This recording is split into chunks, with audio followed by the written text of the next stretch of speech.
कृष्ण और दानव की कहानी एक प्राचीन युद्ध के समय की है, जब धरती पर अराजकता फैली हुई थी। दानवों ने देवताओं के खिलाफ विद्रोह किया था और उनके नेता बलिदान एक शक्तिशाली और कुटिल दानव था। वो न केवल युद्ध में कुशल था, बल्कि उसके पास एक जादुई शक्ति भी थी जो उसे अजेय बनाती थी। कृष्ण, जो कि भगवान विष्णु के अवतार थे, ने धरती को इस संकट से बचाने का संकल्प लिया। वो एक चतुर और बुद्धिमान योद्धा थे, जिनकी चालाकियों ने कई युद्ध जीते थे। लेकिन इस बार उनके सामने एक कठिन चुनौती थी। बलिदान ने अपने दानवों के साथ मिलकर एक विशाल सेना बनाई थी और युद्ध का मैदान तैयार था। युद्ध की सुबह कृष्ण ने अपने मित्रों और सहयोगियों को इकट्ठा किया। उन्होंने सभी को आश्वस्त किया कि सत्य और धर्म की जीत निश्चित है। युद्ध शुरू हुआ और दोनों पक्षों के बीच भयंकर संघर्ष हुआ।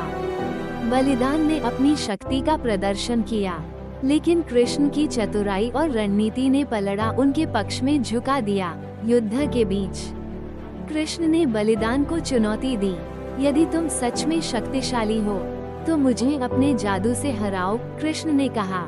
बलिदान ने गुस्से में आकर अपनी जादुई शक्ति का उपयोग किया, लेकिन कृष्ण ने अपनी बुद्धिमत्ता से उसे मात दी। उन्होंने बलिदान के जादू को उलट दिया और उसे उसकी ही शक्ति से पराजित कर दिया।